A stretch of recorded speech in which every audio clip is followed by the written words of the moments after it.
You know, we use it every single moment of every day, whether we realize it or not. It's like the invisible architecture for all of our thinking. I'm talking about logic. But have you ever stopped to ask, where do the rules of logic actually come from? Let's dig in. Just take a look at these two statements. A statement is true, and right next to it, that very same statement is not true. Instantly, your mind just knows that both can't be right. It's not a preference, right? It feels like some kind of fundamental rule has just been broken. But why? That gut reaction, it's pointing to something incredibly profound about the nature of reality itself. And this leads us to the huge question we're tackling today. Where do the rules of reason actually come from? I mean, are they just helpful suggestions we humans invented to get along? Or did we discover them? Are they a fundamental property of the universe, kind of like gravity? Okay, to really get to the bottom of this, we're going to break it down. First, we'll define what these rules of reality even are. Then, we'll dive into the mysterious, almost strange nature of logic. Third, we'll look at a really powerful explanation for where it all comes from. And finally, we're going to see why the answer to this question, well, it changes absolutely everything. So let's jump into part one, the rules of reality. When we talk about the laws of logic, what do we even mean? Well, to put it simply, these are the non-negotiable, bedrock rules for all correct reasoning. They're the principles that make thinking possible in the first place. So there are 3 of these core laws, and they're actually super simple, but they are unbelievably powerful. First up, you've got the law of identity. Something is what it is. An apple is an apple. Simple. Second, the law of non-contradiction. Something can't be an apple and a non-apple at the same time. And third, the law of the excluded middle. A statement is either true or it's false. There is no third option, no middle ground. And look, these laws aren't just suggestions. They're not cultural conventions. They are the absolute foundation for everything we know. Math, science, philosophy. I mean, you even have to use logic to try and argue that logic is invalid. Think about that. They're totally inescapable. So, that brings us to the second part of our journey, logic's mysterious nature. We know what the laws are, but now we have to ask a much stranger question. What kind of things are they? And where on earth could they have come from? So the laws of logic have these really specific and honestly kind of weird properties. For one, they're immaterial. You can't put the law of non-contradiction on a scale and weigh it, right? They're also universal. They work here on Earth and they work in the most distant galaxies. And maybe strangest of all, they are invariant. They don't change. They don't evolve. They were the same 1 billion years ago as they are right now. And this creates a huge puzzle. If you believe the universe is just physical stuff, matter and energy, all of it constantly changing and evolving, then how do you explain the existence of laws that are non-physical and completely unchanging? Where do they come from? For a purely materialistic worldview, this is a massive challenge. This brings us right to our third section, the mind behind it all.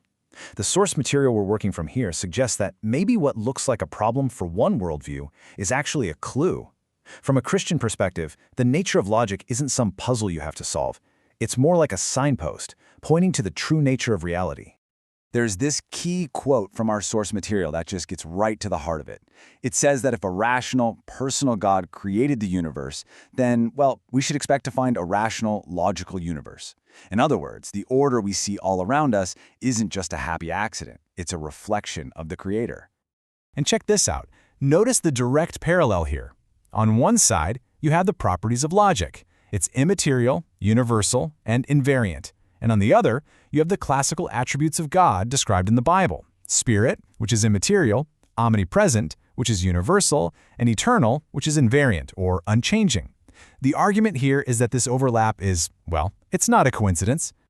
So from this perspective, we don't invent logic, we discover it. It's seen as a reflection of God's own rational nature, like the pattern of his very thoughts woven into the fabric of creation. We can think logically because we're made in the image of a logical creator. Now, I know what you're thinking. That is a huge claim, and it's totally fair to ask, what about other explanations? So to make the case stronger, let's actually tackle 2 of the most common objections you'll hear. The 2 big counterarguments are usually these. First, that logic is just a human convention, like rules for grammar or traffic laws we just made up to make life easier. And the second is that logic is simply a property of the physical universe, like electromagnetism. So in response to that first idea, the argument is that we have to separate our description of logic from logic itself. The law of non-contradiction would still be true even if there were no humans around to think about it. Two contradictory things couldn't both be true, with or without us. So logic is discovered, it's not invented. As for that second objection, that logic is just a property of physics. Think about it like this. A building has to follow its blueprint, but the blueprint isn't made out of bricks and mortar, right? The physical world conforms to logic, but that doesn't mean the physical world generates logic. Logic is the immaterial blueprint. The universe is the physical building. Okay, this all brings us to our final and maybe most important section. Why this changes everything.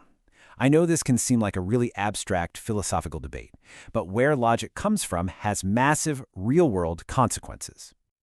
Seriously, if logic isn't grounded in something objective and unchanging, then all our intellectual projects just fall apart. Without the law of non-contradiction, truth claims become meaningless. Without consistent rules, science is impossible. Without a rational foundation, objective morality just disappears. And here's the irony. Even atheism becomes impossible, because to make a logical case against God, you have to rely on the very laws of logic that this argument says point to God. The stakes are just incredibly high. A quote from C.S. Lewis in our source material really puts it bluntly. Unless we return to the crude and nursery-like belief in objective values, we perish. His point is that foundational standards, things like logic and morality, they aren't optional luxuries. They're necessary for a civilization to even survive. So, we're really left with a choice. Are these immaterial, universal, and unchanging laws of reason the product of a random, purposeless cosmic accident? Or are they the fingerprint of a cosmic mind?